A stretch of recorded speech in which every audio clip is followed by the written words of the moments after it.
Hello everyone, welcome back to my channel.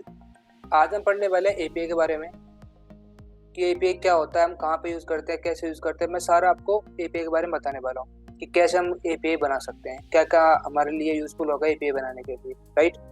तो simple word में बताऊँ एपीआई क्या होता है। एपीआई की फुल फॉर्म होती है एप्लीकेशन प्रोग्रामिंग इंटरफेस, जैसा कि आप मेरी स्क्रीन पर देख पा रहे हो। ठीक है, एप्लीकेशन प्रोग्रामिंग इंटरफेस जो क्या काम करता है, जो एक जब हमको एक डेटाबेस से एक जगह से दूसरी जगह पे जब डेटा अपने को भेजना होता है, रिक्वेस्ट भेजनी होती है, तो जिस मीडियम के थ्रू अपन भेज पाते हैं वो होता है एपीआई। एपीआई क्या करता है, एक संदेश भाग की तरह काम करता है।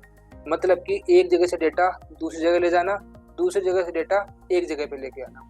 जो एक मीडिएटर का काम करता है ना, वो काम करता है एपीआई। ठीक है, एग्जाम्पल के तौर पे आपने सोशल मीडिया ऐप्स देखी होंगी, जैसे कि फ्लिपकार्ट, अमेजन। आप क्या करते हैं, आप ऑर्डर प्लेस करते हैं, अपन वहाँ पे ऑर्डर प्लेस हो जाता है, वहाँ पे अपने को पूरा ग्राफ बताता है कहाँ तक अपना ऑर्डर आके पहुँच चुका है। ठीक है, आपने कोई फूड ऐप देखी होगी, जिसमें अपन क्या करते हैं, फूड ऑर्डर करते हैं। ठीक है, तो वो लाइव जहाँ तक पहुँचा होता है तो वो अपने को दिखता रहता है कितनी दूर अपना फूड पहुँच चुका है।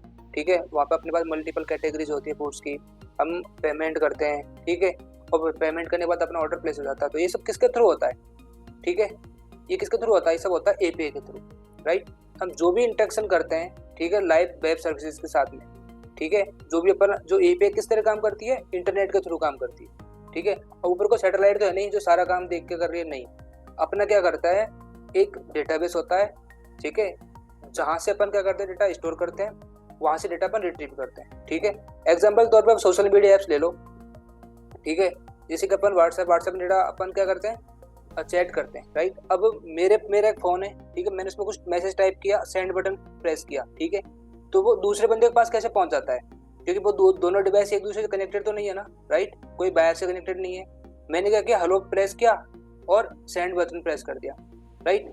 तो क्या होगा, मेरे पास से वो मैसेज जिसके पास मैंने भेजा है उसके पास चला जाएगा। वो कैसे जाएगा? वो जाएगा एपीआई के थ्रू। जब हम कुछ भी मैसेज टाइप करके सेंड बटन हिट करते हैं तो क्या होता है, एक एपीआई कॉल होती है जो क्या करती है, एक जो डेटा अपन ने एंटर किया है, हेलो, वो डेटा को लेके जाएगी, उस डेटा का रिक्वेस्ट लेके जाएगी कहाँ पे, व्हाट्सएप के डेटाबेस के अंदर। ठीक है, जब व्हाट्सएप डेटाबेस के अंदर लेके जाएगी तो वहाँ पे वो डेटाबेस के अंदर स्टोर हो जाएगा। फिर वहाँ से दूसरे डिवाइस के अंदर एक अलग एपीआई कॉल होती है जो क्या करता है, जो मैसेज वहाँ से भेजा है सेंडर ने, उसको क्या करता है, उस मैसेज को रिसीव करता है, फिर उस मैसेज को यूजर को शो कर देता है। तो ये सारा जो प्रोसेस होता है वो किसके थ्रू होता है?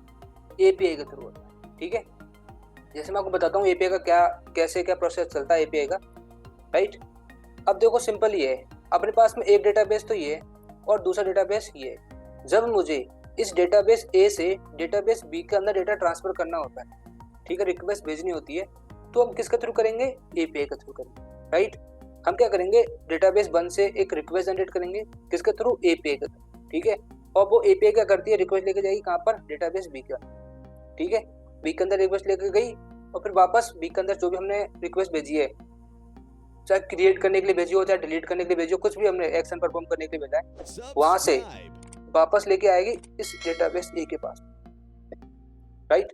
तो इस तरीके से क्या करता है, वो पूरा फ्लो चलता है एपीआई का। ठीक है, अब देखो, जब ए डेटाबेस ए से कुछ रिक्वेस्ट यहाँ पे भेजी बी के पास, बी से डेटा रिटर्न कर दिया, तो ऐसे नहीं करता ये कि बे रिक्वेस्ट भेजी और भेज के उसने वापस डेटा रिटर्न कर दिया, नहीं।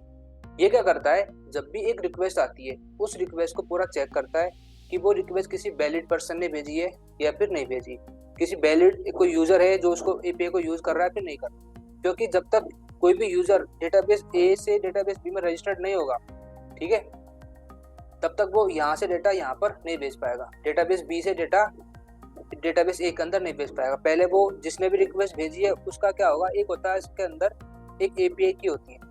ठीक है, वो एपीआई की किसको मिलती है? वो एपीआई की सिर्फ उसी यूजर को मिलेगी जो ऑथेंटिकेटेड होगा, ठीक है, जो वैलिड होगा यूजर, उसी को मिलेगा। वो उस एपीआई की से वो उस यूजर का ऑथेंटिकेशन चेक करेगा कि हाँ वैलिड पर्सन है या नहीं है। अगर वो एपीआई की डेटाबेस बी में मैच कर गई तो वो डेटा रिटर्न कर देगा, अदरवाइज वो डेटा रिटर्न नहीं करेगा, वो किसी भी टाइप की एरर अपन को शो कर देगा। ठीक है, तो इस तरीके से क्या करता है, पूरा इसमें फ्लो चलता है। ठीक है, जिससे क्या होता है, अपन इजीली डेटा गेट कर सकते हैं विद सिक्योरिटी के साथ। ऐसे नहीं कोई भी डेटा आके गेट कर लेगा, नहीं, पर्टिकुलर एक सिक्योरिटी होता है, सिक्योरिटी पोर्टल वहाँ पे पूरा मैनेज किया जाता है। ठीक है, अब नेक्स्ट चीज आती है कि अपन एपीआई के थ्रू कौन कौन सी टाइप की रिक्वेस्ट भेज सकते हैं। राइट। पहली चीज आती है सिंपल गेट रिक्वेस्ट भेज सकते हैं जब हमें डेटा गेट करना होता। फिर सेकंड आती है पोस्ट। हम डेटा को पोस्ट मतलब कि डेटा को क्रिएट करना है, अपन को कोई डेटाबेस में रिकॉर्ड क्रिएट करना है, कोई डेटा क्रिएट करना है, उसके लिए करते हैं। पुट जब हम हमको मान लो क्या करना है, अपडेट और इंसर्ट दोनों एक साथ करने हैं, ठीक है। बैच कब करते हैं हम, जब हमें कोई डेटा ऑलरेडी इंसर्टेड है डेटाबेस में, उसको सिर्फ अपडेट करना है। क्या करना है, सिर्फ अपडेट करना है। एक आता है डिलीट, मतलब कि हमें कोई ऑलरेडी इंसर्टेड डेटा है, उसको हमें क्या करना है, रिमूव करना है, ठीक है। तो हम क्या कर देंगे, डिलीट वाली रिक्वेस्ट भेजेंगे, जिससे क्या हो जाएगा, वो पर्टिकुलर रिकॉर्ड डिलीट हो जाएगा डेटाबेस के अंदर। तो ये सारे एक्शंस है, ये सारे टाइप के रिक्वेस्ट जो अपन भेज सकते हैं, ठीक है। अब अगली आती है अपने पास में कि टाइप्स ऑफ एपीआई कौन सी होती है, कि एपीआई के कुछ टाइप्स होते होंगे ना, राइट। हमारे पास दो टाइप्स की एपीआई होती है, एक होती है रेस्ट एपीआई, एक होती है सॉप एपीआई। रेस्ट क्या होती है, रेस्ट की फुल फॉर्म होती है रिप्रेजेंटेशनल स्टेट ट्रांसफर, ठीक है। और सॉप की होती है सिंपल ऑब्जेक्ट एक्सेस प्रोटोकॉल, ठीक है। तो गाइस इस वीडियो में सिर्फ इतना ही है, आगे की जो डिटेल्स है मैं आपको नेक्स्ट वीडियो में बताऊंगा। तब तक के लिए जय हिंद, जय भारत।